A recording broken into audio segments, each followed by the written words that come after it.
Както помните, преди около месец Колев и Колев пратиха на Гого от тяхната нова серия с подметката TCM на италианския производител.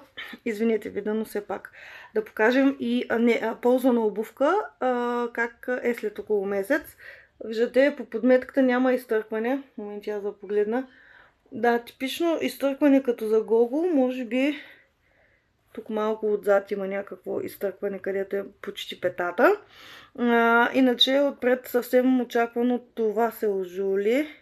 Това би трябвало да е кожата. И тук е отчекната горната част на гумата, защото той също като другия си батко кара колички за бутане с краката. Само че Георги си ги жули и както виждате обувката тук е отчекната. Иначе гъвкавостта на обувката е запазена, даже е усилена. Ето и клип не мога да направя без него, виновника за това състояние на тази обувка. Обувката става изключително мека с всяко носене, но те и нови са по-меки от беленката. Така че това е за здравината на Колев и Колев след неговата употреба.